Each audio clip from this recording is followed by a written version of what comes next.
noite, pessoal. Para mim é uma alegria bem grande estar aqui. Eu sou uma pessoa que eu tenho aprendido a desfrutar cada experiência que eu tive com Deus, né? Desde a minha conversão, da época que eu servia como jovem, depois como líder, depois mudando para Curitiba e tantas coisas, eu tenho desfrutado isso. Mas eu confesso que aqueles anos que a gente se dedicou à Rede Jovem, quando o seu pastor era só um adolescente que dançava loucamente aqui em cima, né? E foram anos muito incríveis. E eu carrego dentro de mim um desejo muito grande de ver uma geração incendiada pelo Senhor. Uma geração que ama a presença acima de tudo. Uma geração que ama Jesus acima de qualquer coisa. E onde Ele realmente é prioridade. Então, trabalhar aqueles anos com jovens foi muito legal. Eu estou muito feliz com essa estação, sendo pastora de uma igreja. Mas eu confesso que trabalhar com essa geração é uma coisa extremamente empolgante, é algo extremamente bonito, porque, gente, quantos tem aqui na faixa de 20 anos? Levanta bem alta a mão, fica de pé. Mais ou menos 20? Hã? Pode ser aí uns 20, desse 20 para baixo. 23, 25, para baixo, vai diminuindo. De 25 para cima, não. Não é exclusão, gente, fica tranquilo. Tem lugar para todo mundo. Não vou profetizar sobre vocês. Quero só fazer uma referência. Tá, só para você ver. Olha para o lado aí a turma dos 20. Isso, agora pode sentar. Quando Jesus escolheu os discípulos dele, nenhum tinha mais idade que vocês que ficaram de pé. Quem já viu aquele quadro da Santa Ceia que parece aqueles barbados de 30 e poucos anos? Quem achava que eles eram bem velhos? Nada, gente, tudo galerinha de 19, 18, 17, o mais velho tinha 21. Isso é surpreendente para você? Para mim era. Abre a mão aí, eu quero orar por você. Jesus, nessa noite, o que nós mais desejamos é a Tua presença. O maior anseio do nosso coração é cooperar com a obra que o Senhor está fazendo na vida de cada um. O maior desejo do nosso coração é ver o Senhor queimando a nossa vida, o nosso coração para a honra do Teu nome. Eu te peço nessa noite, Jesus, um despertar. Eu te peço nessa noite um chamado, Senhor, quente, vivo, fresco, no coração de cada um aqui, para que o Senhor possa fazer um barulho nessa geração através da Rede Jovem. Eu te peço isso em nome de Jesus, amém. Eu tomo autoridade no nome de Jesus, amarro todo espírito contrário ao que vamos conversar nessa noite. Eu ordeno fora desse lugar. Nesse salão, nós só autorizamos a presença do Espírito Santo, que vai falar ao seu coração muito mais do que eu vou falar com você nessa noite. Diga amém, em nome de Jesus. Eu ouvi outro dia um pregador que dizia assim: não existe cristianismo verdadeiro sem experiências com Deus. Gente, eu já sabia disso, mas quando eu vi essa frase, ela fez um boom dentro de mim. E eu preciso te dizer nessa noite que se Jesus não for vivo para você, se a palavra dele, a Bíblia, não for viva para você, se o seu coração não queimar, não desejar o Espírito Santo, você viveria apenas uma religião chata, sem razão, e em algum momento você trocaria a sua fé por alguma coisa mais divertida em outro lugar. Sem experiências com Deus, você e eu seríamos mais um entre tantas outras pessoas que ainda não descobriram a incrível aventura de servir a Deus. Diga aí para o seu irmão: o cristianismo verdadeiro exige experiências com Deus. Sabe, gente, a primeira visão que eu tive na minha vida, eu estava no meu quarto, eu nem estava orando. Eu estava aí naquele período que eu estava me convertendo, eu tinha aí 21, 22 anos, e de repente, uma visão entrou no meu quarto, e a parede do meu quarto parecia uma tela de cinema. E eu confesso que eu fiquei assustada, eu nunca tinha visto aquilo, eu não sabia que as pessoas tinham visões, eu não sabia o que significava aquilo, eu esfregava os meus olhos, eu balançava a minha cabeça, eu queria que aquele negócio saísse, ele não saía, aí eu resolvi parar e prestar atenção em tudo que estava ali naquela visão, e ali eu vi minha história, minha origem, o quanto eu precisava no meu coração, de que o Senhor fizesse uma reviravolta na minha vida, e Ele de fato fez. Coloca a mão no teu coração. Diga, eu preciso, mas fala com convicção. Eu preciso. De novo, foi horrível. De novo, 1, 2, 3 e... Isso, de experiências com Deus. Quem quer? Você vai receber. Sabe, eu tenho observado que experiência é a palavra da moda. Outro dia eu fui no restaurante, a gente chegou de viagem, morro de fome, tinha nada em casa, paramos num restaurante aqui no Bairro Alto, na Avenida da Integração, nem sabia que existia esse lugar, pensei que era um botequinho, assim, uma coisa bem simples, entramos, era um negócio legal. E aí sentamos, era comida japonesa, e o cara falou assim, vocês nessa noite não vão comer um sushi, vocês terão uma experiência. Falei, nossa, o negócio está chique, eu só queria comer. Mas experiência é a palavra da vez, é a palavra dessa geração. E eu quero te dizer uma coisa, gente, presta atenção nisso.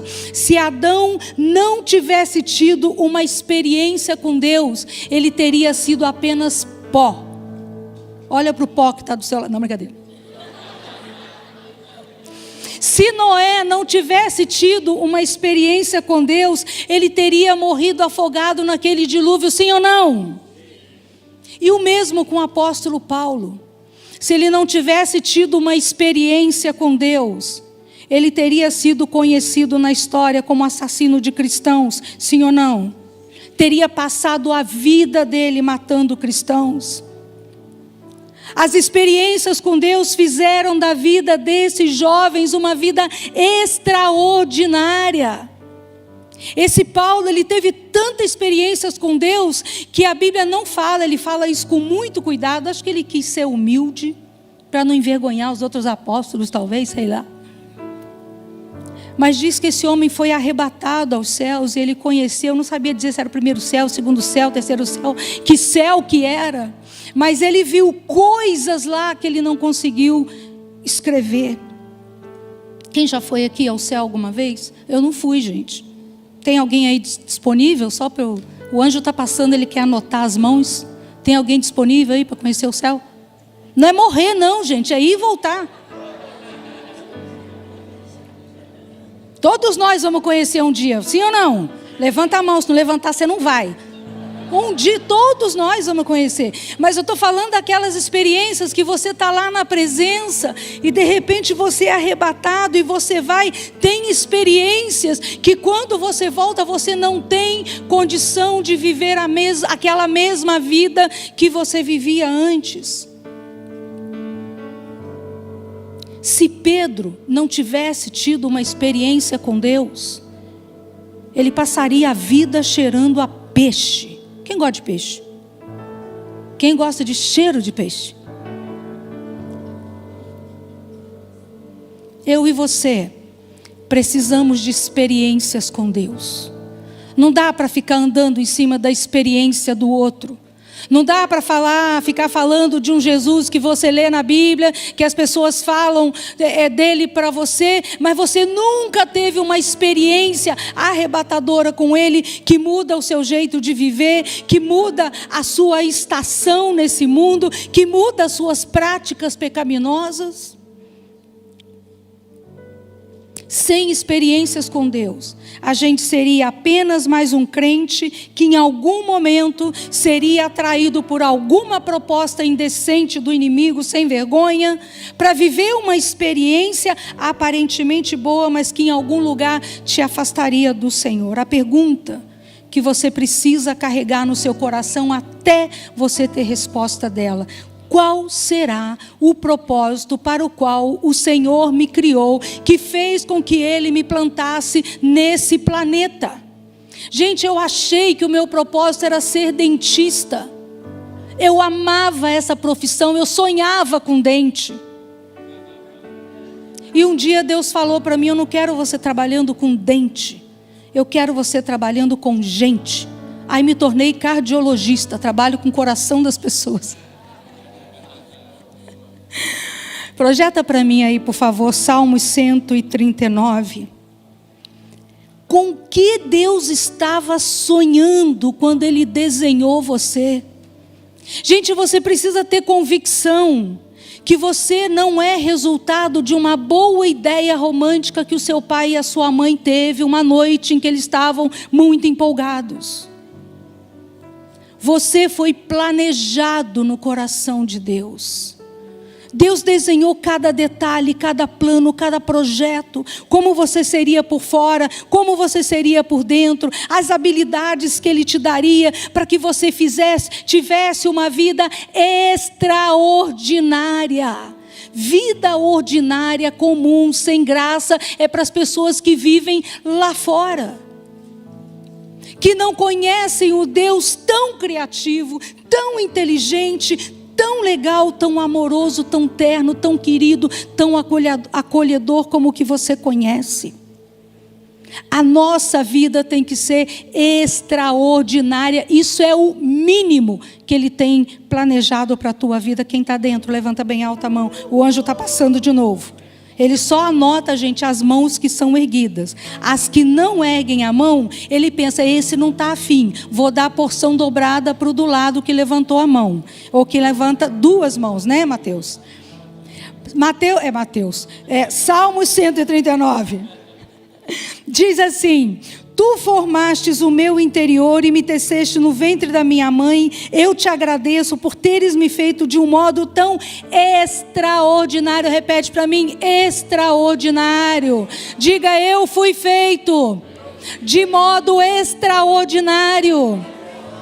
Então, gente, coloca uma coisa na tua cabeça. Eu sei que nem todo mundo aqui tem uma boa autoestima. Eu sei disso. Isso é próprio dessa geração. Isso é próprio do ser humano. Mas você precisa acreditar que Deus planejou você e te fez de modo extraordinário.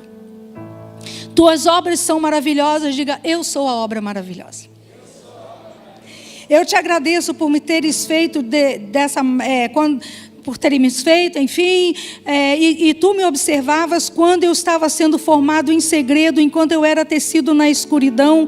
Tu me vistes quando eu ainda estava no ventre. Cada dia da minha vida estava registrada no teu livro. Cada momento foi estabelecido quando nenhum deles existia ainda. Como são preciosos os teus pensamentos a meu respeito. Repete comigo: como são preciosos. Fala com fé. Os teus pensamentos a meu respeito. Gente, os pensamentos de Deus sobre a sua vida são muito bons.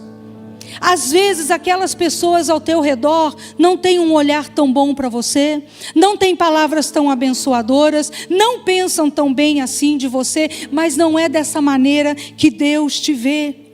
Quando você para prestar atenção nos dons que você carrega, nas habilidades que você tem, gente, eu fico pensando quais experiências que Deus tem reservada para te dar, junto com esses dons, habilidades que Ele colocou sobre a sua vida, porque isso aponta para o seu destino profético, para o propósito para o qual Deus te desenhou. Sabe, eu nunca imaginei na minha vida que um dia eu moraria no Uruguai. Isso não estava nos meus planos. Eu tinha aquele desejo, como todo jovem que estuda inglês, de um dia ir nos Estados Unidos, fazer como é que é o nome daquilo? Um intercâmbio. Era isso que eu sonhava. Mas nos planos de Deus estavam coisas que eu nem sequer pensei, sonhei, imaginei. E, gente, como esses planos são enriquecedores para a nossa vida.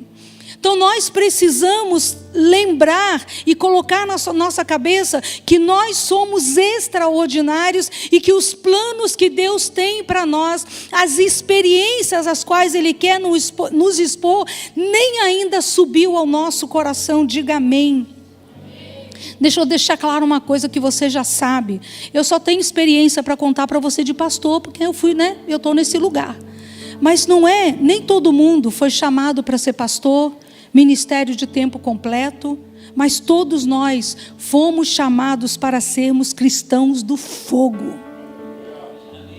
Todos nós somos chamados para carregar uma presença que incomoda, uma presença que é manifesta, que é perceptível. E isso, gente, não tem como ter isso sem experiências com Deus. Era como estava falando aqui a Ellen. Então, o segredo do sucesso da nossa vida é que Deus esteja presente em todos os aspectos da nossa vida e viver plenamente essa coisa que você precisa descobrir. Que coisa, né? Ele desenhou você para ser. Qual o propósito, qual o objetivo, qual era o plano? Você precisa descobrir isso e viver plenamente nesse lugar. Se Deus te escolheu para ser um dentista, mas assim, não seja qualquer um, seja o melhor. Seja o extraordinário. Tem uma coisa que eu amo com a história de Israel. Quando eles mandavam as criancinhas para a escola, que na verdade era para a sinagoga, eles passavam por 3 estágios de aprendizado, de ler, de decorar, né, oh meu Deus, o Antigo Testamento, o Pentateuco naquela época. E era muito interessante porque eles passavam lá, sei lá, um período, vamos dizer que fosse um ano, e estudando. Quando eles terminavam, eles pegavam os melhores alunos e ficavam de olho naquela criança. Ela voltava para casa e voltava para o 2º período, né? Voltava para casa e voltava para o 3º período. E aí, quando completava isso, eles pegavam as melhores crianças e diziam assim: ó, vocês têm condições de serem um rabino. Agora, vocês que não têm, voltem para casa e seja o melhor profissional que você pudesse ser nessa área. Naquela época era muito comum carpinteiro, né, pescador. Então volte e não seja qualquer pescador, seja o melhor. E por isso, gente, Israel é extremamente excelente em tudo que eles fazem. Eles estão sempre na ponta de tudo. Porque tem esse entendimento do extraordinário e de que Deus me chamou para brilhar tanto no secular quanto no lugar religioso. Porque para eles não tinha diferença se você é dentista ou se você é pastor. Você precisava ser uma pessoa cheia da presença e cheia do fogo. Quantos querem ser cheios do fogo aqui? Levanta bem alta a sua mão. Não importa onde vocês estejam, vocês precisam ser essas pessoas, porque Deus nos desenhou para isso. Coloque a mão no teu coração e diga: eu preciso desesperadamente de experiências com Deus. Sabe, gente, você precisa disso para não falhar no propósito. Senão, Deus te chamou para ser dentista, você vai tentar ser advogado, vai tentar ser comerciante, vai tentar ser influência, vai tentar ser sei lá o quê. Você precisa de experiências com Deus para você não falhar no propósito. Sabe, eu fico pensando, Noé, Abraão foram homens que tiveram experiências com Deus, e eu não posso imaginar, gente, o que eles viram, como é que foi essa coisa, quando Deus fala com Noé, quando Deus fala com Abraão, não tinha uma referência. Hoje, quando a gente fala Deus falou comigo, tem o Espírito Santo, tem a obra de Jesus na cruz, tem uma Bíblia que orienta a gente, mas naquela época não tinha isso. Como é que foi isso? O fato é, eu não sei, mas o fato é, eles tiveram experiências com Deus, isso mudou a vida deles e alcança a nossa até hoje. Agora Pedro, ele foi levado para a presença de Jesus pelo irmão dele. André ouviu falar sobre Jesus, levou Pedro lá, e ali ele teve a primeira experiência com aquele cara meio diferente. Jesus troca umas palavras com ele, ele fica empolgado, mas ele ainda estava meio resistente. E aí tem uma tal pesca, que eles passam a noite inteira pescando, não pescam nada. E aí quando estão chegando ali próximo da praia, Jesus fala assim: ô Pedro, joga a rede um pouquinho mais para lá. Eu fico imaginando Pedro olhando para cima. Não acredito. Quem já fez uma coisa, sua mãe manda fazer outra, você dá aquela olhadinha para cima. Você vai pecar dessa olhadinha, hein? Vocês tomem cuidado. Brincadeira. Né? E aí ele fala assim: olha, você não é pescador, você é rabino, você não entende nada disso, mas eu vou jogar, tá? E ele joga a rede. E é tanto peixe que ele precisou de ajuda para trazer os peixes para a praia. Aquela experiência marcou a vida daquele homem para sempre. Ele nunca mais foi o mesmo. E ele nunca mais não conseguiu estar longe de Jesus. Aquilo ali o conectou com o Senhor para sempre. Você precisa ter experiências com Deus. Diga amém. Diga eu quero. Então hoje, gente, eu sinto que o Espírito está aqui nessa noite, nos convidando a nos colocarmos nesse lugar para receber essas experiências. Então fica com teu coração aberto, fica com o espírito aberto, porque se ele te pegar, fica facinho para ele. Não precisa nem esperar a minha pregação terminar. Se ele te pegar, vem para cá, se ajoelha, fica babando, rolando aqui, que eu vou te ignorar. Gente, aqueles jovens e tantos outros que estão registrados na Bíblia experimentaram coisas que eu e você precisamos experimentar nesses dias. Agora a pergunta é, antes de falar a pergunta, aqueles caras experimentaram, tiveram umas experiências, que eles chegaram ao ponto de estarem dispostos a morrerem, a perder a vida, por amar aquilo que eles experimentaram. Quantos já ouviram falar de uns cristãos aí do outro lado do mundo, que fala que é cristão e morre na hora, corta a cabeça dele? Quem já ouviu falar disso? Essas pessoas têm experimentado coisas que a gente nem imagina. Nesses lugares não tem pastores, não tem missionários para ficar ministrando, pregando, ensinando sobre Jesus. Sabe o que acontece? O próprio Jesus materializado se apresenta para eles. Gente, como é que não converte? Aí quando vem o governo contrário e diz, ou é Cristo ou é a morte. Ele fala a morte, porque eu não consigo mais viver sem aquilo que eu vi. Eu não consigo mais viver sem aquilo que eu experimentei. Eu estou disposto a morrer, mas eu não nego a experiência que eu tive. Se você quiser andar sobre a minha experiência, no primeiro desafio você retrocederia. Agora, se você andar sobre a sua experiência, você morre por ela, mas você não retrocede. É só isso que eu quero, gente. Estou querendo muito. Eu só quero que vocês tenham experiências com Deus. Outro dia eu estava numa reunião aqui, eu vi uma Bíblia sendo folheada, e o Senhor falou para mim, abra em Atos 29.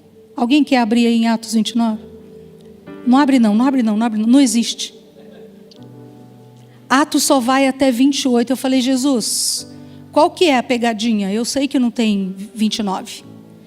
E ele falou para mim assim, hoje se abriu a estação dos feitos da igreja dos últimos dias.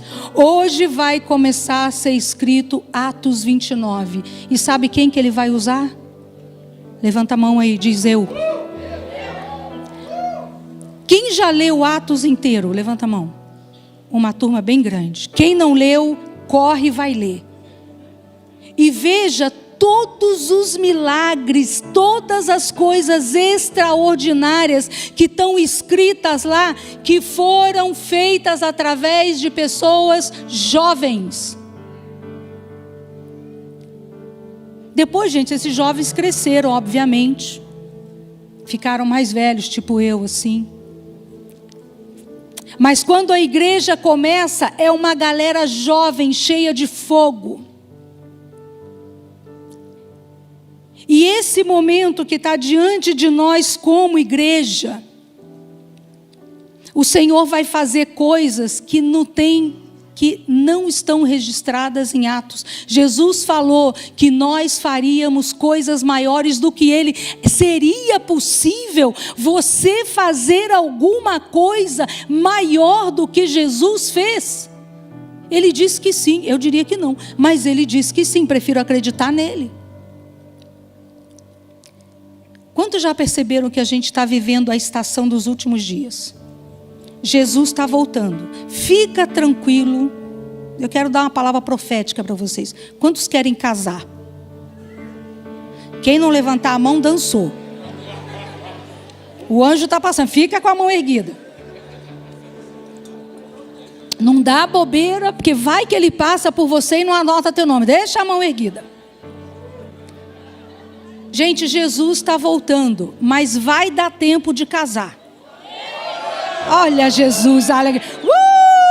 Dá um aplauso para Jesus. Me aplauda também, porque eu dei essa palavra profética. Aleluia. Eu acho que não vai dar tempo para você ser vô e vó. Não vai dar tempo. Mas vai dar tempo de você casar. Agora também não fica demorando muito, né, gente? Porque eu também não sei o dia nem a hora, mas não vai demorar tanto assim. Então, gente, o que eu tenho entendido é que Atos 29 vai acontecer. O livro de Atos vai acontecer outra vez. E Ele quer usar você. Gente, se você soubesse como Deus acredita no teu potencial, como Deus acredita naquilo que você é capaz, você não faz ideia, sabe por quê? Nem você acredita em você desse jeito.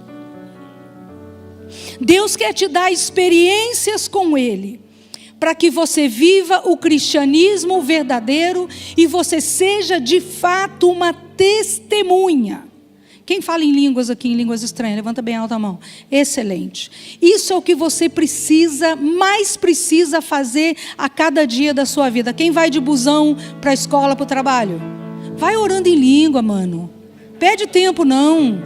Quem toma aquele banho mais compridinho, que os pais ficam, primeiro você não quer entrar, né? Depois que entra, não quer sair. Faz isso orando em línguas. Quem tem que lavar louça? Quem ama lavar louça? Abaixa a mão rápido, não, brincadeira. Faz isso orando em línguas. Sabe, gente? E também tem o seu tempo de oração, no seu privado com o Senhor em línguas.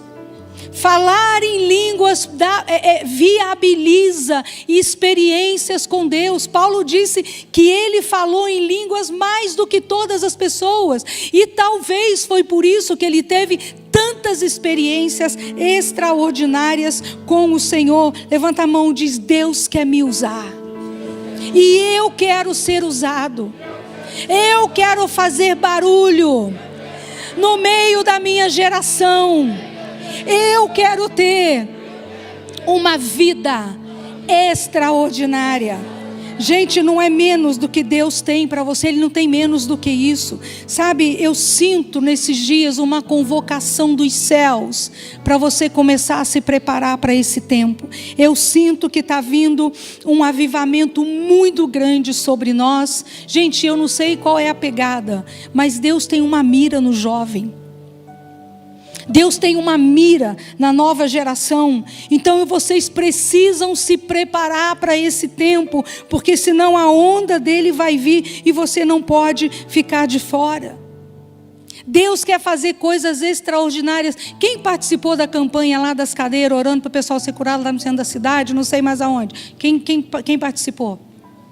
Cura nas ruas. Quem participou? Nossa, que decepção. Poucas pessoas. Eu queria todas as mãos levantadas. Como é que você vai ver uma pessoa sendo curada se você não orar por ninguém? Próxima unção nas ruas. Você vai. Quem visita o hospital para orar por enfermo? Ninguém. Ou um ou dois. Se nós queremos ver o que está escrito em Atos, nós precisamos dar o primeiro passo. Sabe, gente, Deus quer fazer coisas extraordinárias na nossa vida, mas a gente precisa se expor àquilo. Quem quer ser usado profeticamente, profetizar sobre as pessoas? Gostei da mão. Jesus, eu estou compartilhando minha unção aqui, ó, com todo mundo. Vai recebendo em nome de Jesus.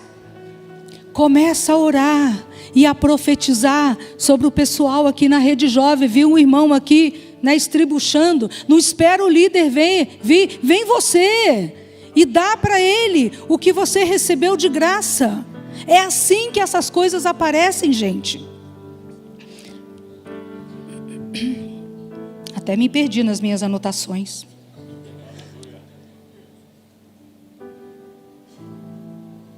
O nível de dedicação que o Senhor espera da sua vida e da minha vida nesses dias, por causa das experiências que a gente vai ter com Ele, precisa ser um nível de experiência em que você não vai julgar a sua vida mais importante do que a experiência. Lembra de Estevão?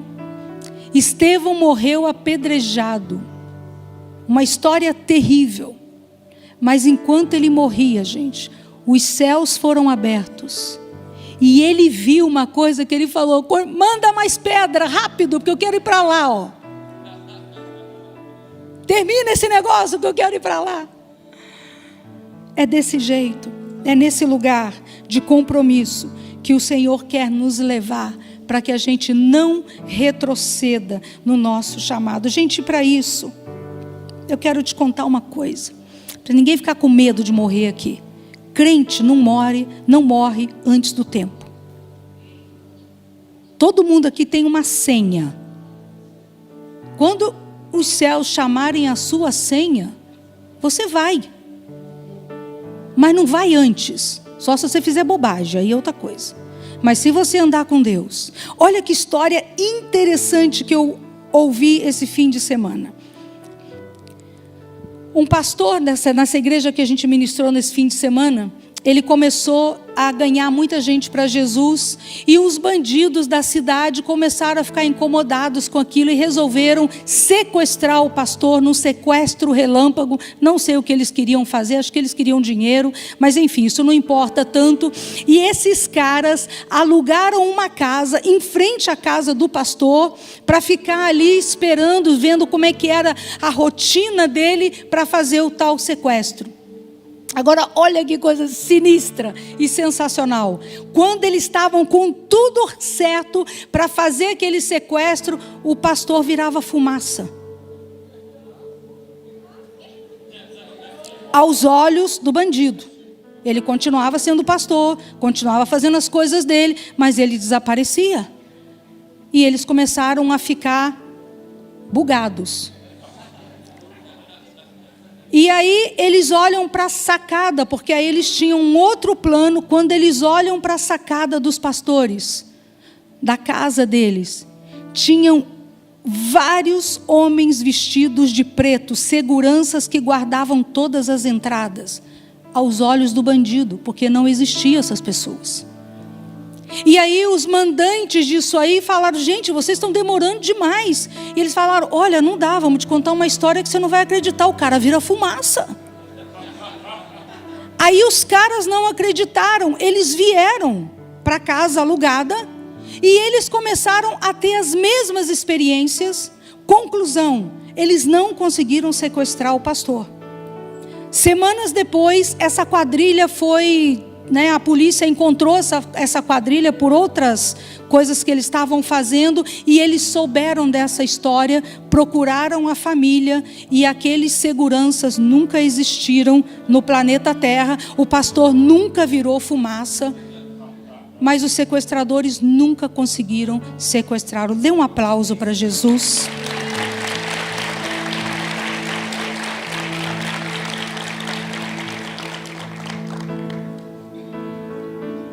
O que Deus tem para fazer através da sua vida são coisas inacreditáveis, inimagináveis. E eu quero falar agora sobre como que a gente vai fazer isso.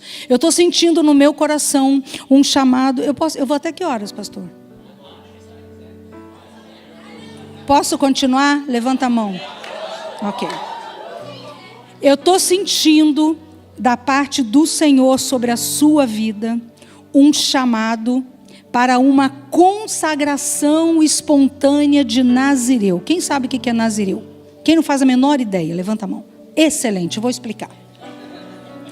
Tem um versículo em Amós que diz assim, Amós 2:1, escolhi alguns entre os jovens para serem profetas e outros para serem nazireus. E eu estou crendo que Deus vai juntar essas duas coisas, profetas e nazireus serão uma coisa só. Agora, o que era um nazireu? O nazireu era, na verdade, um voto que os hebreus faziam.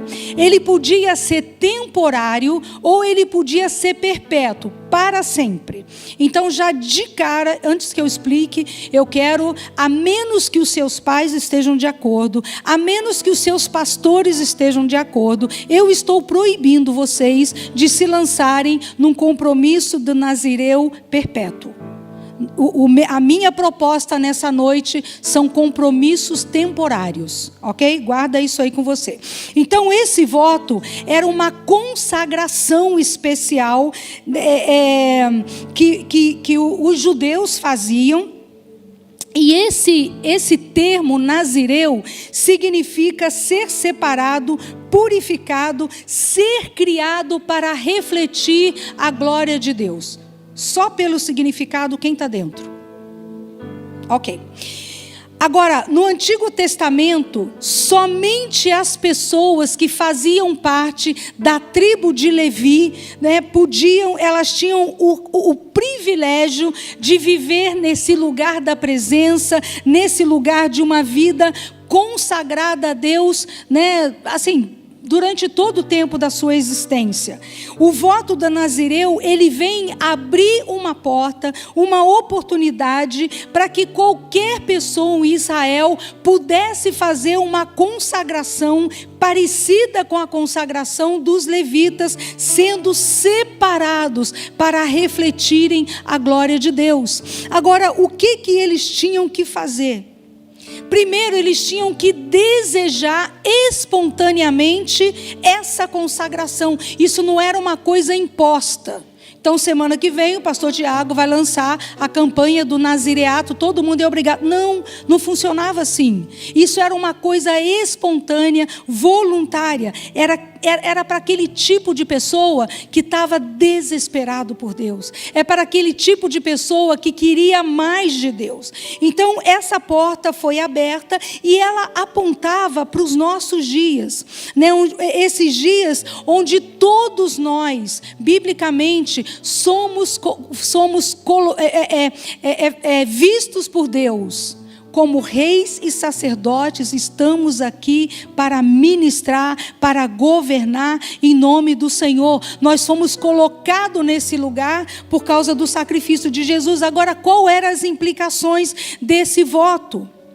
O nazireu, ele precisava se abster de 3 coisas. Ele não podia tomar vinho e nem comer nada da videira.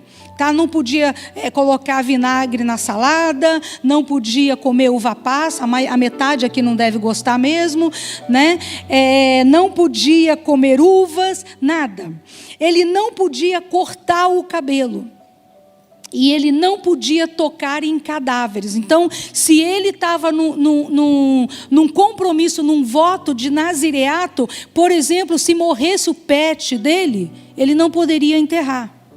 Não podia nem tocar. Mas da mesma forma, se morresse o pai ou a mãe, ele não podia tocar, não podia nem ir no enterro. Então eram votos que não tinha nada a ver com nenhum tipo de pecado. As restrições não apontavam para pecado. As restrições eram sobre alguma coisa que era importante para você, mas que você ofereceria a Deus por uma consagração para ser uma pessoa separada para Ele, que refletisse a glória dEle. Então nesses dias eu tenho sentido, gente, um convite dos céus para que voluntariamente você se permita participar desse chamado de nazireato sobre a sua vida. Agora, os nazireus bíblicos, houve 3 nazireus que foram perpétuos.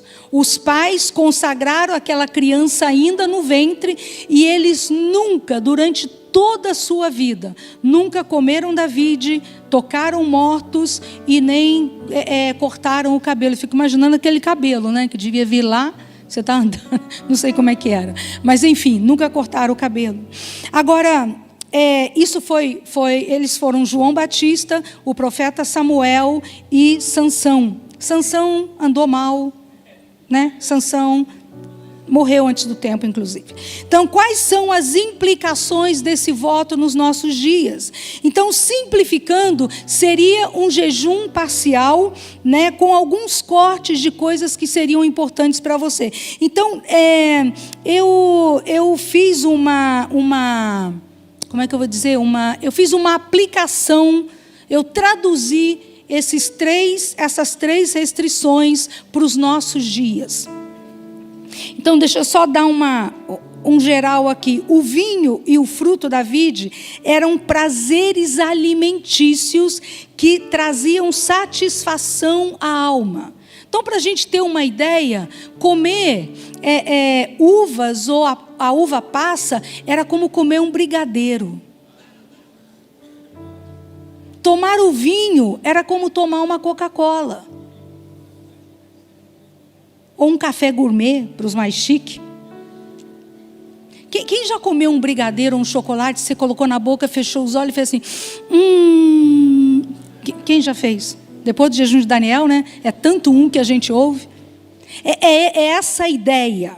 Não cortar o cabelo, era o sinal externo de uma consagração interna. Era algo que todo mundo via. Os meninos têm um pouco de dificuldade em entender isso, mas as meninas vão entender bem. Desembaraçar cabelo. Quem já andou de moto com cabelo solto? Que desgraça. Meu pai era motoqueiro. Que desgraça. E então, assim, chegava uma hora que eles precisavam cortar o cabelo, porque pesava. Eles não tinham os recursos que a gente tem hoje para cuidar do cabelo. Então era uma coisa comum. Então, quando se via alguém com o cabelo comprido além do normal, todos viam, ali vai um cara. Aquilo ali é um sinal externo de uma consagração interna. Então, o corte do cabelo tinha a ver com uma consagração visível às pessoas que estavam ao redor daquela pessoa. Não tocar o morto mantinha as pessoas, como eles diziam, cerimonialmente limpos, purificados. Então, quando tinha as festas religiosas em Israel, eles tinham todos uns passos que eles tinham que seguir para se purificarem, para participar daquela cerimônia. Então, eles tinham que estar cerimonialmente puros. E o não tocar o morto tinha a ver com isso. Agora, vamos traduzir isso aí para nós, para o nosso século 21, e eu quero com isso, gente, que você já vá se animando, já vá se dispondo para Deus, para entrar numa temporada desse voto na tua vida. Não, a gente não vai chamar de voto. Voto a Bíblia diz que ai daquele que votar e não cumprir, está lascado, então não vota, tá bom? Nós vamos fazer um compromisso de consagração para refletirmos a glória de Deus. Beleza? Quem anotou aí? Então, o que é não tocar no morto? Isso significa não tocar em nada que pudesse ser lido como morte de forma alguma. Não levanta a mão que eu não quero te expor, mas quem aqui no salão já ficou tão mal que você pensou, poxa, eu preferia morrer do que viver? Quem aqui já pensou em suicídio? Quem aqui já intentou ou fez alguma tentativa contra a sua própria vida? Você tem tocado em coisas que no final de um tempo, aquilo poderia acabar em morte espiritual? E eu vou te ajudar. O que você faz escondido que você se envergonharia se fosse descoberto? Você se sentiria humilhado? Que coisas você tem feito que você ignora aquela vozinha interior que diz não faça? Você está lá na internet, tem um site que você não deveria entrar e a vozinha está dizendo não entre, não se inscreva, feche essa tela. São essas coisas. Isso é não tocar em morte, dentro desse propósito que a gente quer fazer. Indo um pouco mais, que convites os teus amigos têm feito que têm fragilizado a sua fé? Você tem cedido a pressões? Você tem sido pressionado com frases como, não dá nada. Nada a ver, ninguém vai saber. Isso aqui é um segredo nosso. Você precisa experimentar, todo mundo faz. Só você não fez.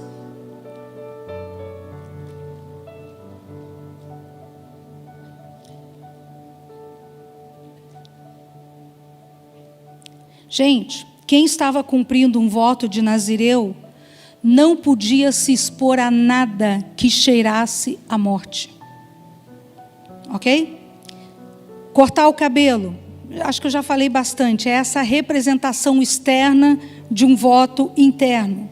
Mas acho que a mensagem principal é o seguinte: até que ponto eu consigo chegar com essa minha consagração? Sabe essa coisa de fazer loucuras por Jesus?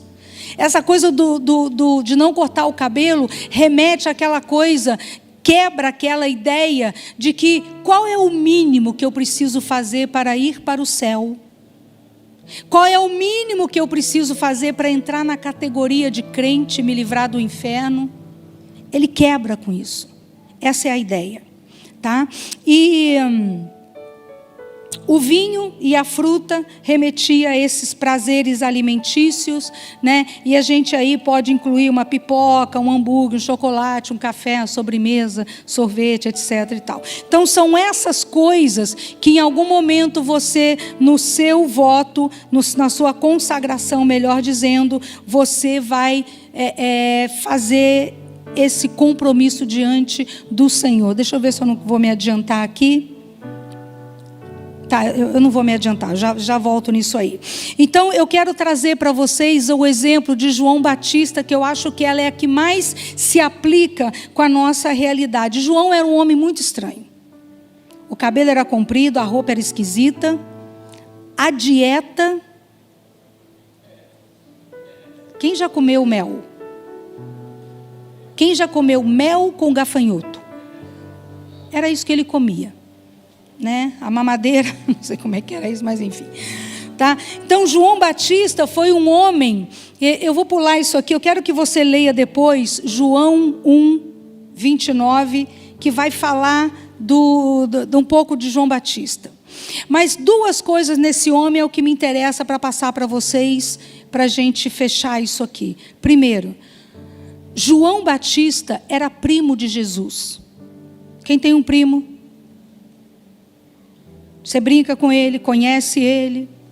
Um dia, Jesus está lá, João está batizando, Jesus chega para o batismo, para João batizá-lo, e João reconhece que Jesus, aquele que ele achava que era só primo, era meio estranho, mas era só primo. Ele reconhece, esse homem é o Cristo, Filho do Deus vivo.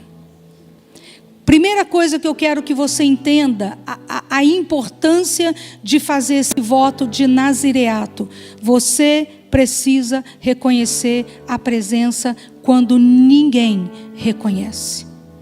Sabe, gente, muitas vezes a gente entra aqui na reunião, está todo mundo, um no celular, outro olhando para as moscas, outro fazendo não sei o quê, outro lendo a Bíblia, e nós entramos e nós sentimos a presença. Mas parece que alguns não. E de fato não. Você precisa ser essa pessoa que quando você chega na igreja, você percebe a presença. O voto do nazireato faz isso. E aí, quando você tem mais contato com essa presença, o nosso corpo não sabe lidar com isso, ele tem uns chiliques. Eu faço uma coisa parecida com isso, eu vou tentar. Eu faço isso. Me dá uns negócios que eu não sei o que fazer. Cada um tem um chilique, um baba, rola. Tá tudo bem. Porque o nosso físico não está pronto para lidar com essa presença. Eu choro muito. Eu não sou muito fã de maquiagem. Passo umas bases aqui só para esconder umas manchinhas. Mas eu não passo maquiagem porque não tem uma reunião que eu não chore por causa da presença. Gente, eu atendo umas pessoas que choram no meus atendimentos. As meninas vêm com rímel, não faz isso. Quando vem falar comigo, vem sem maquiagem. Porque aquilo fica uma nhaca. Aí a pessoa fala, como é que eu estou? Eu falo, linda. Jesus ama as pessoas quebrantadas. A presença causa coisas em você. Tem pessoas que ficam tão afetadas com a presença de uma maneira boa, que ela cai. Cai. Por que caiu? Porque a presença parece derreter a gente. João Batista conhecia a presença. Você precisa conhecer a presença para ter experiências com Deus, amém? Diga, eu estou dentro.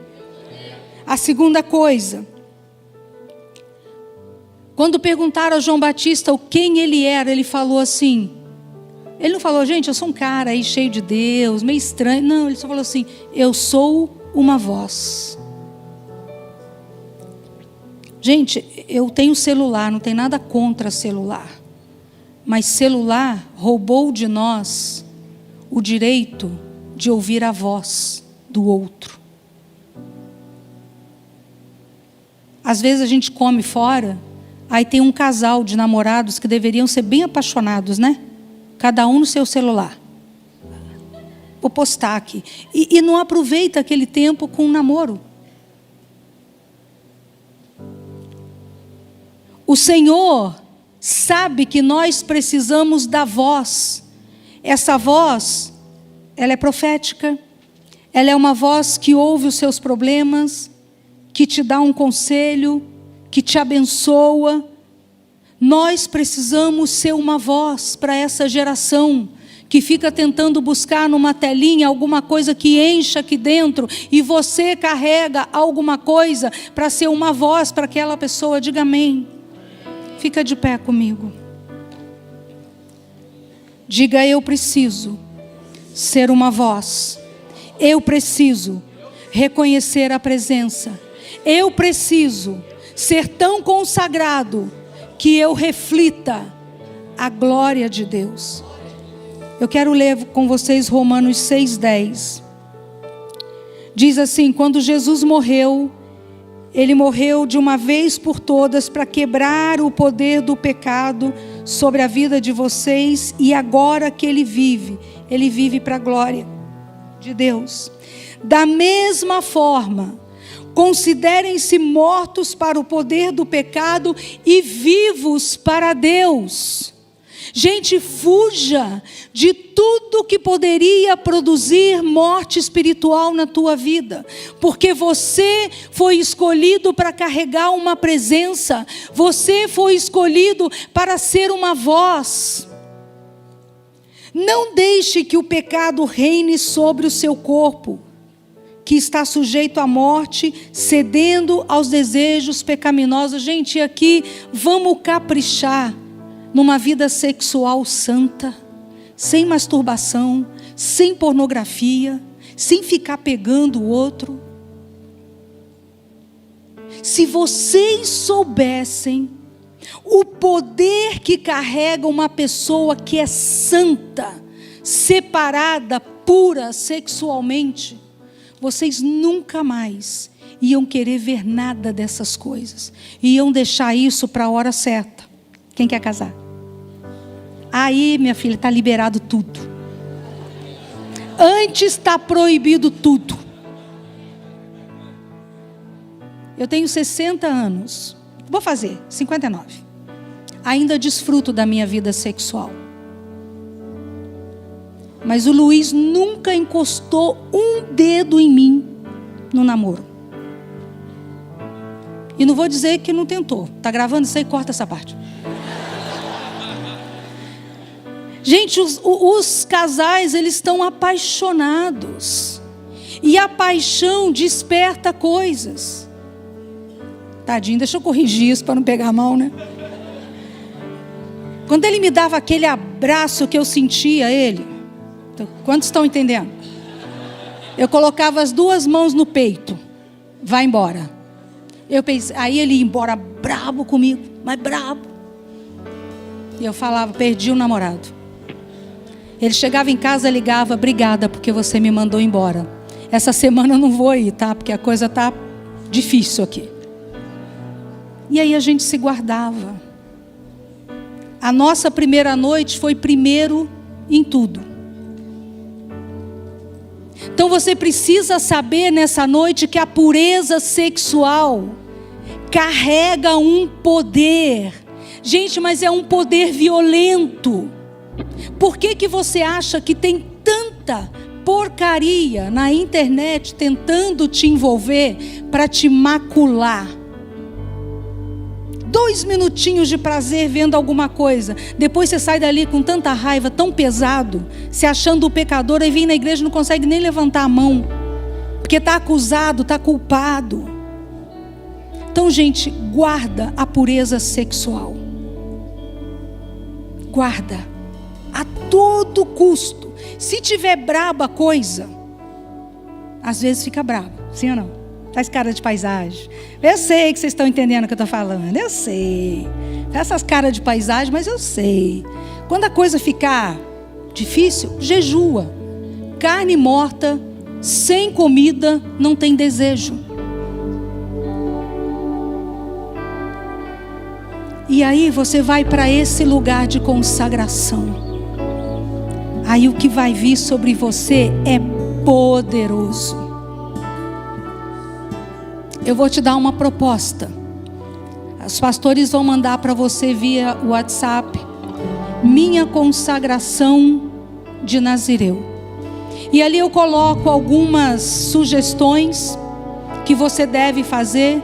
Aquilo ali não é uma obrigação, é um convite para aqueles que querem mais de Deus, para aqueles que têm fome dessa presença, para aqueles que querem refletir a glória, para aqueles que querem ser usados profeticamente, para aqueles que querem tocar numa pessoa na cadeira de rodas e ver essa pessoa levantar, para aqueles que querem escrever Atos 29, são para esses. Aqueles que querem ser uma voz, que reconhecem a presença. Quem está dentro? Levanta bem alto a sua mão. Eu quero orar por você agora sim. O altar está aberto. Se você quiser vir fazer a sua oração, fazer a sua consagração, começa a dizer: Jesus, o quanto eu quero a sua presença. Começa a falar com Ele: vem, eu estou facinho para você, me acha aqui. Senhor, eu preciso da sua graça. Eu quero cooperar com o que o Senhor vai fazer nesses últimos dias da estação da igreja. Eu quero viver uma vida extraordinária. Sabe, gente, muitos de vocês têm pais que você coloca a mão na cabeça e fala: meu Deus, o que esses caras fizeram com a vida deles? Eu não quero ser igual ao meu pai, eu não quero ser igual à minha mãe, eu não quero ser como meus tios, como meus familiares, com essa vida ordinária, com essa vida ruim, quebrada, parece uma vida amaldiçoada. E vocês estão certos.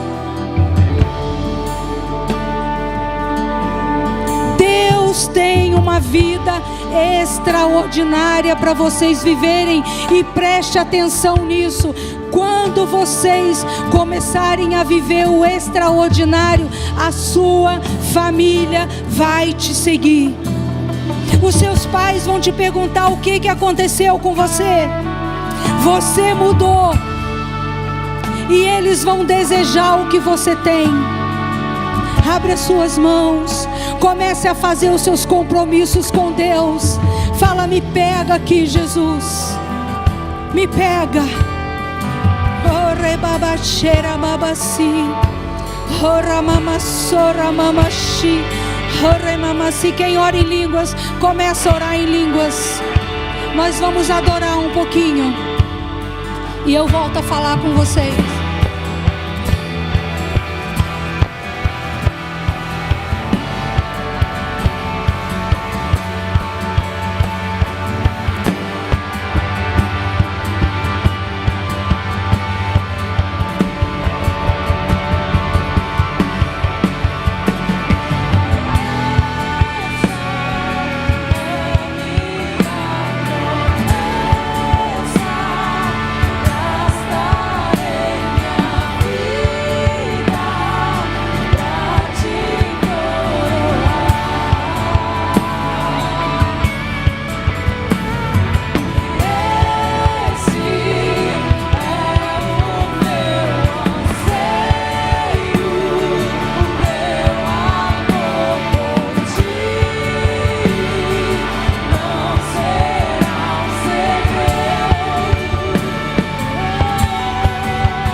Continua com essa canção aí no seu lugar.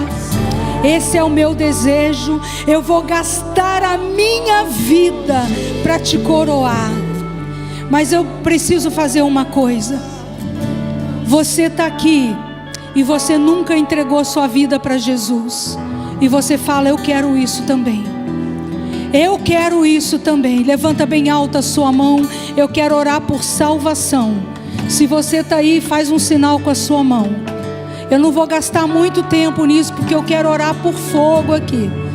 Eu quero orar por fogo sobre essas pessoas. Mas se tem alguém aqui, você diz, eu quero entregar minha vida para Jesus.